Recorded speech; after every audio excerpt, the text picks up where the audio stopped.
Great. All right, cool. Well, thanks so much, everyone, for coming and for the time today.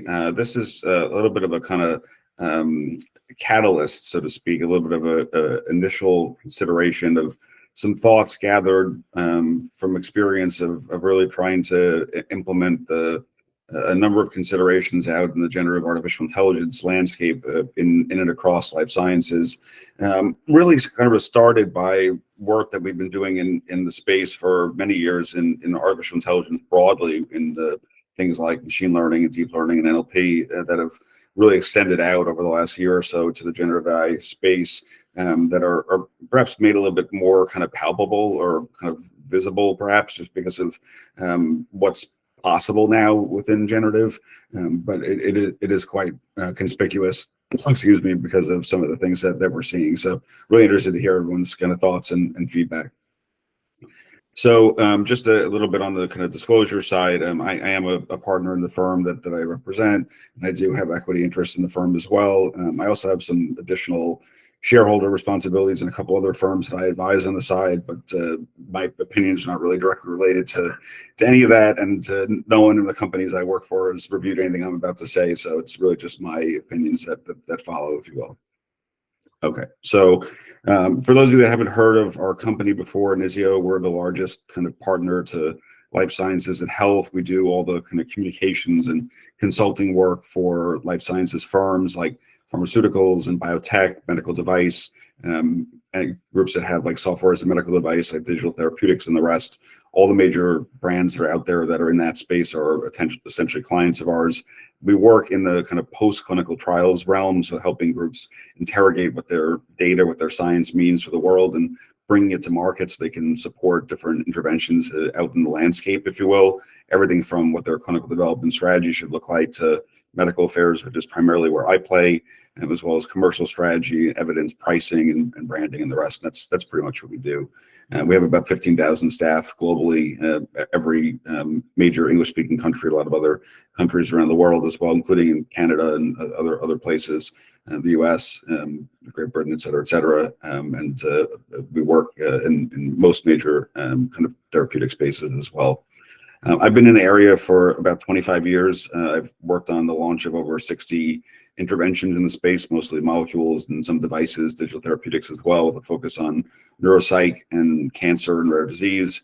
And when I'm not doing my kind of day job, so to speak, I volunteer in places like the National Institutes of Health on infectious disease like Lyme disease, and work with the Veterans Administration on programs to help veterans return to civilian life after being in combat, and looking at trying to prevent death by suicide and other kind of thorny problems. So it really just try to focus on unmet areas of medical need. Okay, so AI, our thoughts about AI really could extend to what we call augmented intelligence.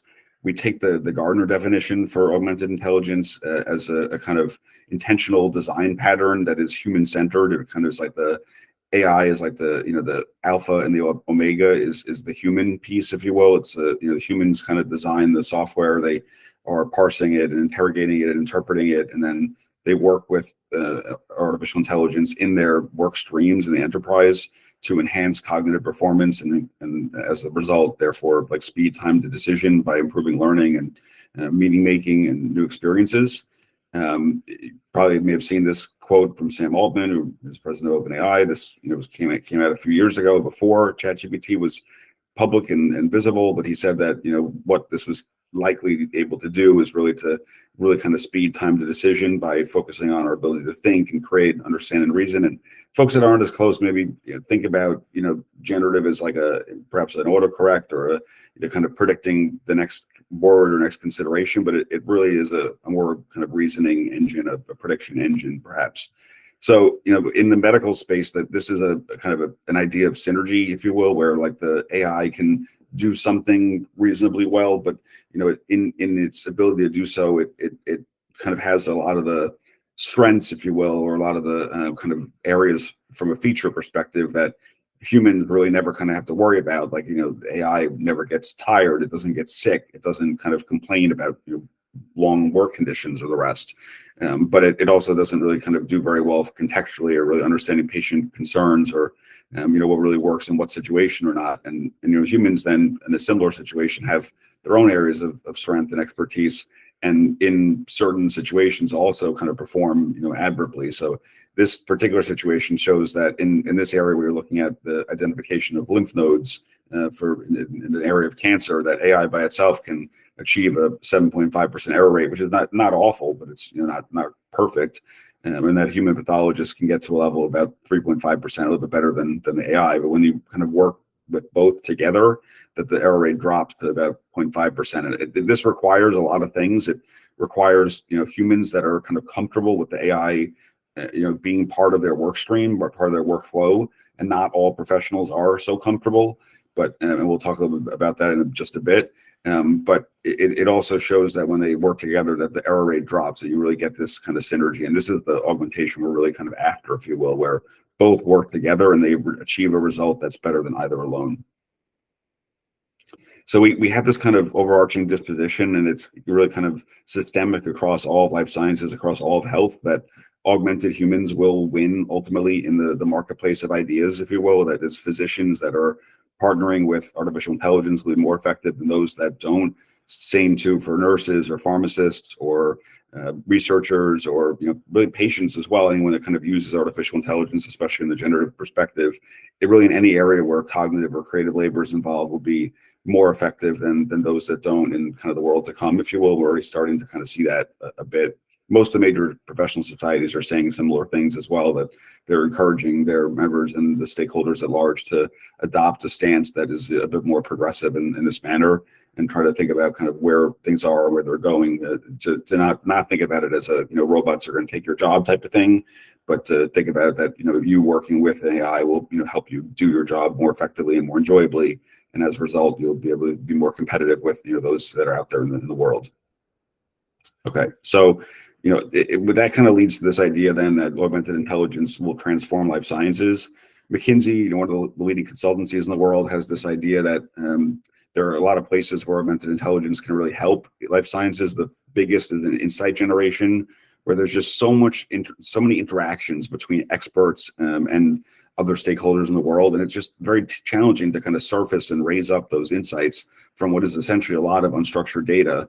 And AI has always been able to kind of help categorize and using NLPs to do topic modeling and sentiment analysis and entity recognition and all the rest. But now with generative, you can extend that forward and really help teams like understand what of that value is actually useful strategically, what can go forward in terms of content generation, and some of the downstream elements like how it affects omni-channel and customer interactions and the rest. And you're also seeing things with regards to coding and the rest, which I'm sure all of you in the room probably are seeing as well.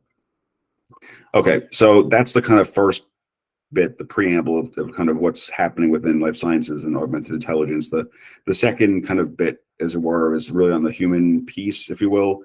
I think it's pretty obvious that generative and that augmented in particular is not autonomous. Like, we don't just kind of come in with like a magic wand and everything suddenly runs itself. It just doesn't work like that, and I don't think anyone really would want it to run that way. And even that original model that I showed of synergy, it really only works when you have effectively partnered humans kind of at the table working alongside artificial intelligence. And those humans have to be talented, expert, contextually aware, and interested to kind of play ball, so to speak. And we are human, sure, but humans still have a lot of kind of very embedded considerations that come along for the ride, so to speak, as they move into these different settings. So like on the left, by the way, these images are all built and prompted from my studio designer, who builds most of his work nowadays in either Firefly or Midjourney. This is all Midjourney, these images. But so you get a sense of like humans in their natural environment, like in a cave, tens of thousands of years ago with fire in the background, which is a similar innovation to generative AI on the scale of human change. And then humans in the enterprise, now all of a sudden they have an iPad or a phone, an Android perhaps, still with the fire in the background of the cave, but they're still essentially human. And then, humans in a regulated industry like life sciences or healthcare or finance, where they now have all these kind of different things that they have to keep track of, like social media regulations and laws and litigation and policies and procedures, and but they're still essentially human, and that it's often easy to forget that that the alpha and the omega in augmented intelligence is the human. It's not tech. It's not kind of a magical solution. It's still a human that starts and ends. And if you kind of overlook that, it's essentially doomed to fail. So just a little bit about humans in their natural environment.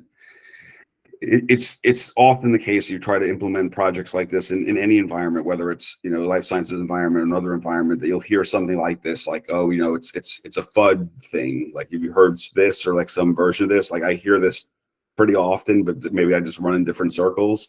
But FUD relates to this idea of like fear, uncertainty, or doubt. And like typically, if you'll be in like a large enterprise, especially a life sciences type of enterprise, you'll come across this somewhat often, where they just haven't encountered this particular thing before. Like they've done the old fashioned version of it, 10, 15, 100, 200 times. They've never done this generative AI version of it. And it's like the first thing they'll say is like, that's not the way we do it here, or like it can't be done. We've tried that 10 years ago and it didn't work, something like that.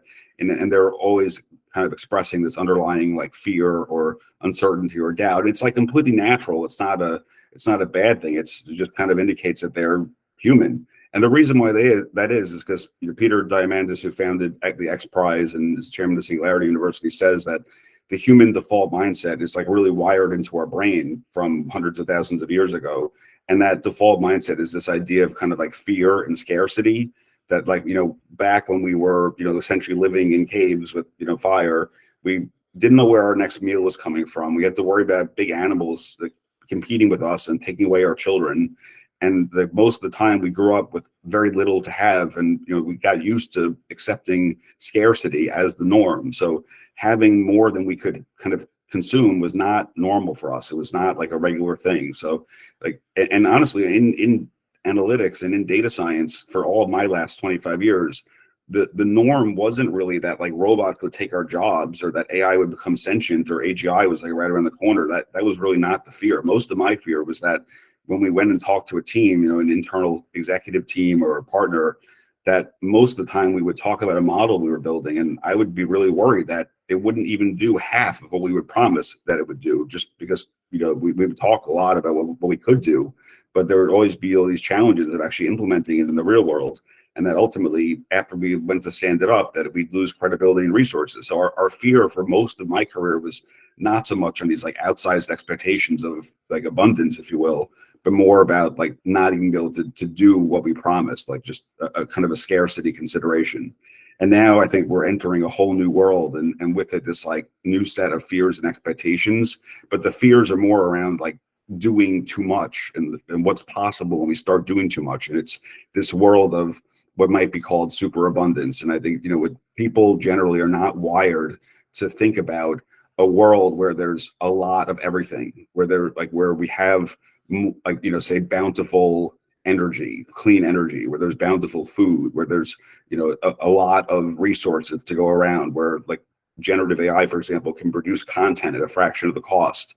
Like, we're not set up psychologically to think about how we actually change our business models to accommodate this and what that means. And these have huge repercussions on the workplace, because it essentially affects everyone and everything we do.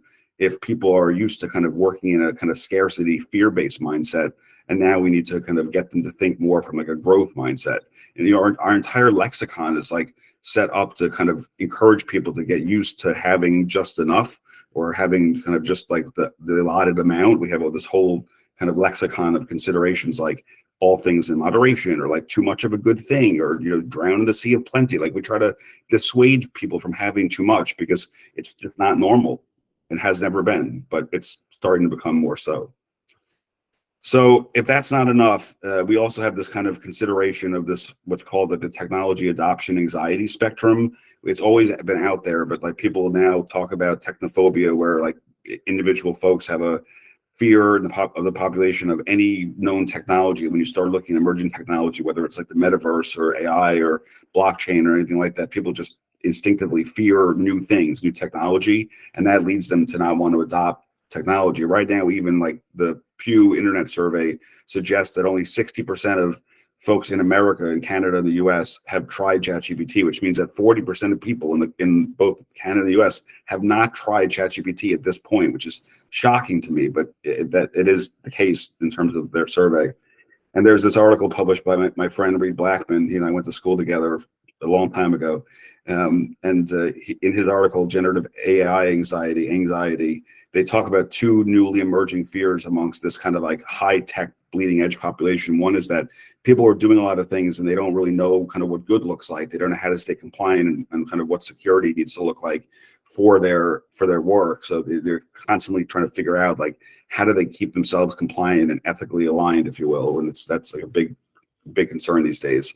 And then the second area is around obsolescence. So like teams are building with generative AI tech, and if they don't build fast enough, the things that they're building are obsolete before they have a chance to even stand them up, because the models are evolving so quickly and the tech is evolving so fast that they start building like in May, and by August, what they have done has already been leapfrogged. And now what they have invested in is no longer relevant, and they can't raise the next round. They have to exit staff. And there's this kind of like concern of like almost kind of planned obsolescence where the models are changing so quickly. So it's a whole separate kind of consideration related to anxiety on the innovation side that is different from the kind of lagging side. The humans in the world piece is also relevant because, we are humans, but we still have animal brains. Like our brains come from our ancestors. And there are two things that are relevant to that. Our amygdalas in our brains is like the kind of emotional component of our brain. And anytime we like fear that we're going to lose control over something, the amygdala goes into overdrive, and it naturally activates when we hear of things that we don't understand. And the natural reaction then is to kind of not pursue that, not because we don't value its benefits, but because the fear of what might be lost outweighs the potential benefit that we could accrue. And this is why a lot of people say things like, oh, is a robot going to take my job? And like when you really think about it logically, it doesn't really make any sense. But it's like really an irrational kind of intuitive response from the amygdala, where people fear this like loss of control over their livelihood, and their kind of irrational brain kicks in, and they they just kind of react negatively. There's also another brain-related consideration that's taking a lot of attention these days, where folks have found that if you are able to kind of relate to generative AI in more of a human-oriented way, this kind of like anthropomorphizing way, where you either kind of call your platform like ChatGPT or Bard or AskPi or something similar by a human name, or you like greet it like you would greet a colleague, like, hi, good morning, how are you doing today? I had a cup of coffee. How was your morning going? That type of thing. That you're more likely to have a more productive prompting session with your partner, your thought partner, than if you just kind of say like, tell me this, or I want that. And that studies have been shown that by anthropomorphizing the generative platform, that the human user is kind of relating to it as an equal or relating to it as a colleague, and the subject matter that emerges from that is significantly more effective for the person than if they just treat it as a tool.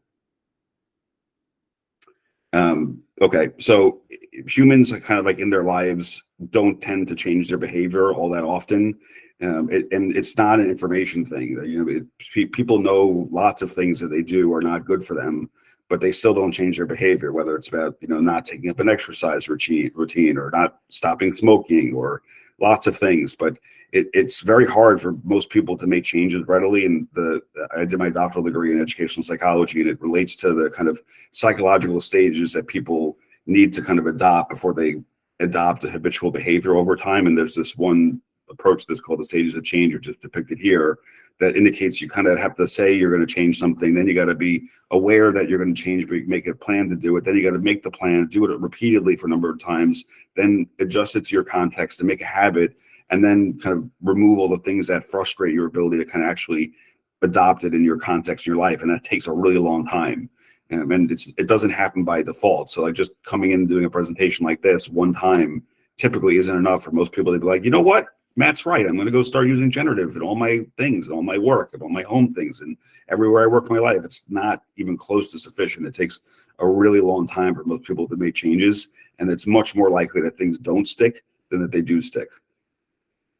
And then, on the innovation side, Rogers showed probably about 60 years ago in the diffusion of innovations that there tends to be this like bell curve for adoption of innovation where like only about 2.5% of people are so-called innovators. They adopt things really early, or they're even the ones that are creating the technology. And I would hazard a guess that most of the people in this call right now are in that little green sliver in the bottom left, or maybe in like the early part of early adopters on the far left. But the vast majority of people out in the world that actually kind of need to pick something up are in like the early, the late majority, or even maybe even laggards. So the people that are laggards that, the Pew Internet Survey says hasn't even used ChatGPT yet, they don't have any sense of what the benefits of generative could be. And like to them, we're in the future to them. Like we're essentially like living their future. They'll get there in late 24, early 25. But it takes a really long time for innovations to make their way out into the world, even like really exciting innovations like generative. Another kind of piece of that is, was found by the leading kind of business researcher back about 100 years ago in the U.S., Upton Sinclair, said that it's very difficult to get a man to understand something when his salary depends on his not understanding it. And this is really, unfortunately, very true. And I see this all the time in my work, because you go into a group that essentially does a thing, and then generative makes that thing obsolete. And even though the doing of the thing being obsolete adds more value to the person and adds more value to the company, if the doing of the thing makes that person's job either 40% different, or it goes away, or that makes their job a different job than they were hired to do, they're going to kind of resist doing it at every turn, every way, every possible consideration, because they're being paid to do something else.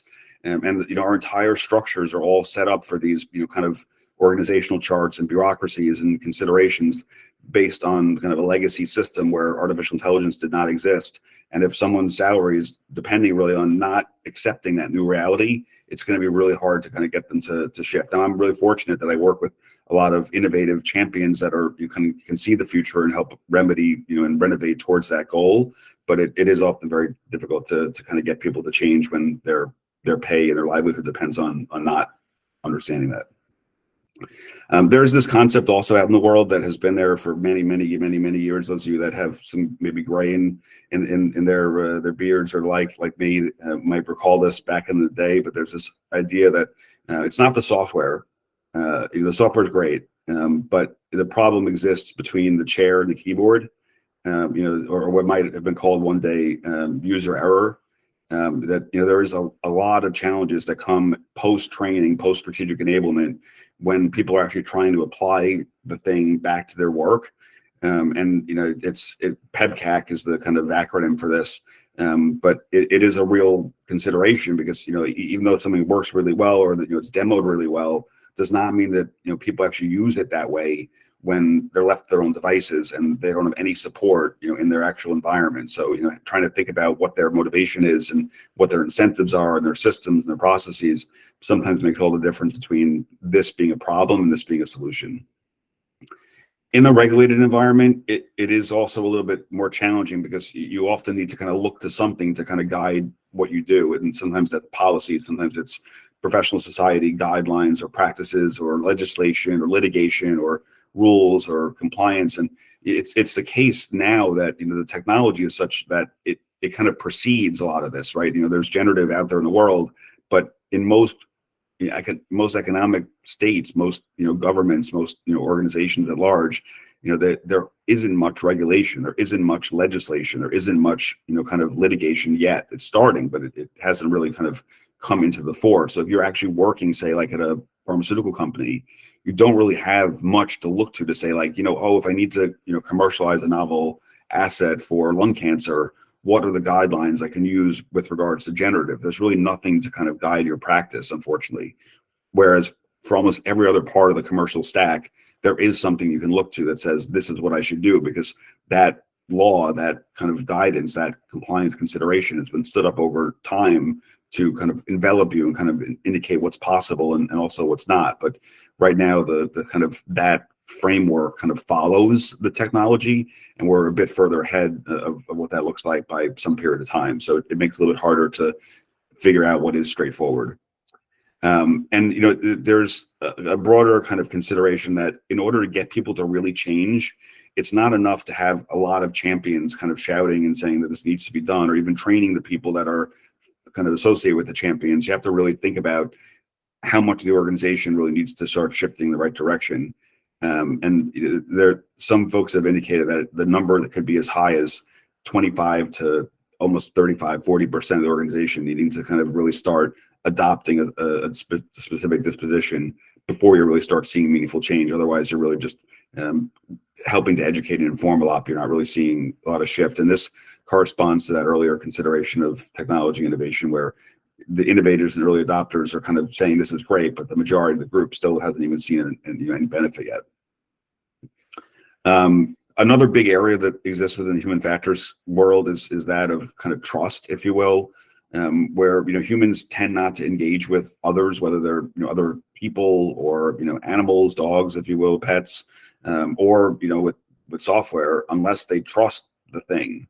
In the digital space, trust tends to extend to a number of domains. It could be, how was the model developed? How was the model implemented? And is it going to stick around? Is it going to last for a while? Is it resilient? What does drift look like, if you will? Is there a user interface? Is it designed for me or designed for someone downstream? What does prompting look like? Do I have to learn how to prompt? Is the prompt kind of going to change? And what does that mean?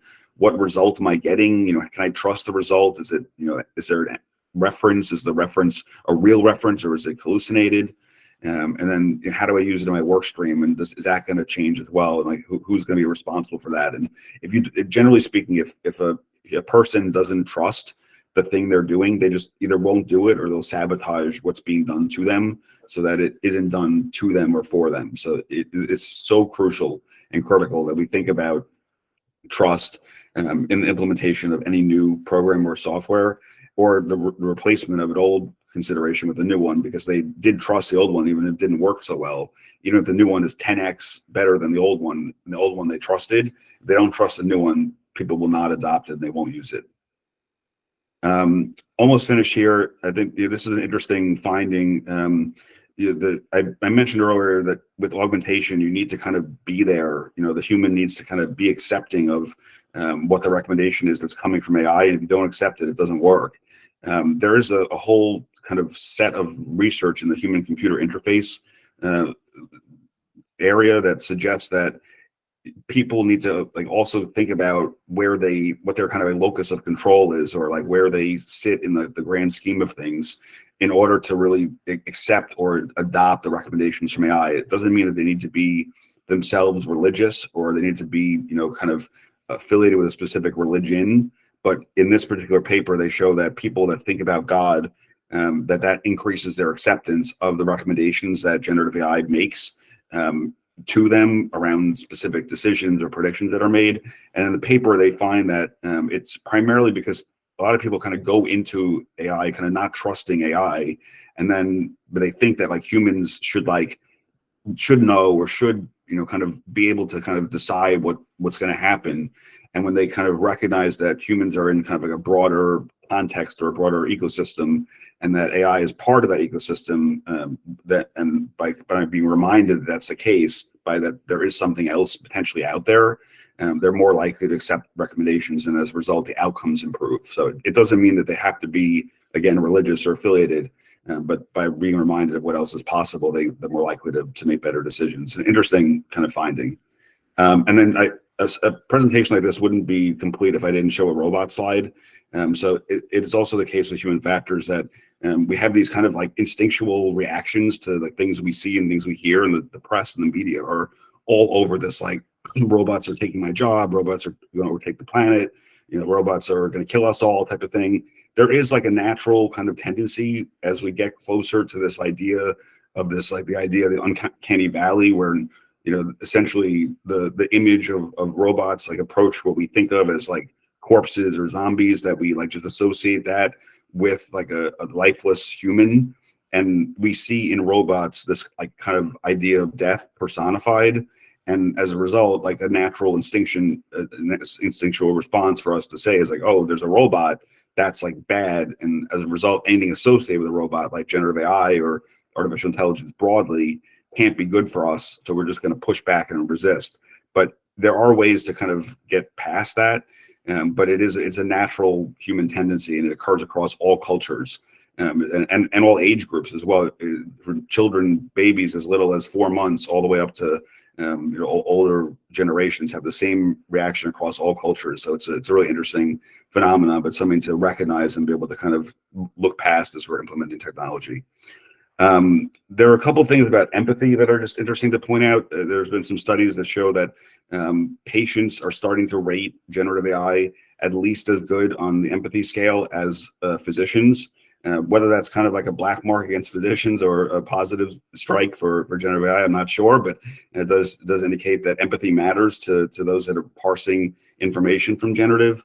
And there was a paper that was released last week, actually, that on the reverse side, that shows that physicians now are actually starting to prefer answers from generative over answers from other physicians. And this actually comes from a study that Google Health has just put out. That and their recommendations are not that like AI should replace doctors, but that in situations where doctors could be augmented or amplified by AI, that would be relevant, since now most doctors tend to prefer generative versus their peers. So in closing, I think it is still a consideration that data science really is at this point a collaboration between human and AI, where augmentation really sees automation and human expertise as really kind of integral and indispensable. But also this idea that human factors are really, there's a multiplicity of them. But while they seem like almost like all over the place and inexorable, many of them are actually within our control. And if we recognize what they are, we can go into these situations about adoption and implementation with eyes wide open and think about how we can make real change.